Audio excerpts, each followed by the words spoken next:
حضرت عقبہ بن عامر رضی اللہ تعالیٰ عنہ سے مروی ہے، کہتے میں ایک مرتبہ نبی پاک صلی اللہ تعالیٰ علیہ وآلہ وسلم کی خدمت میں حاضر ہوا، عرض کی حضور نجات کیا ہے؟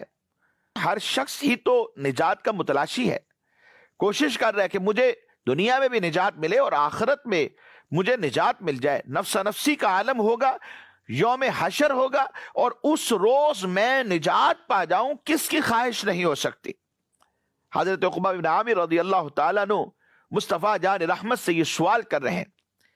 کہ حضور نجات کیا ہے؟ ارشاد فرمایا اپنی زبان پر قابو رکھو، اللہ اکبر، اور تمہارا گھر تمہارے لیے گنجائش رکھے، یعنی بیکار ادھر ادھر نہ جاؤ، اور اپنی خطا پر آنسو بہاؤ۔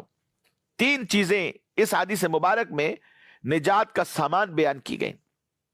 نجات کا ذریعہ، نجات کا سبب، نجات کا راستہ ہے، اور وہ تینوں چیزیں زبان پر قابو رکھنا،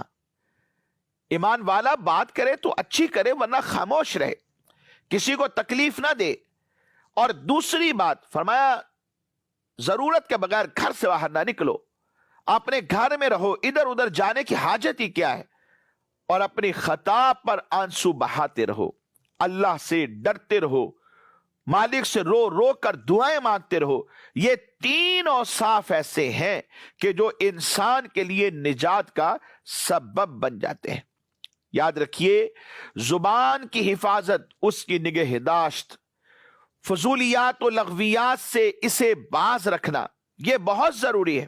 کیونکہ زیادہ جو سرکشی ہے، زیادہ جو نقصان اور فساد کا جو سبب ہے،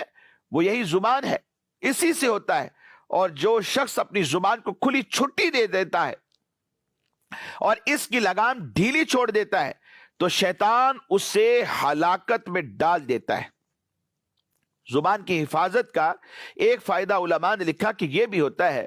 کہ اس سے نیک اعمال کی حفاظت ہوتی ہے،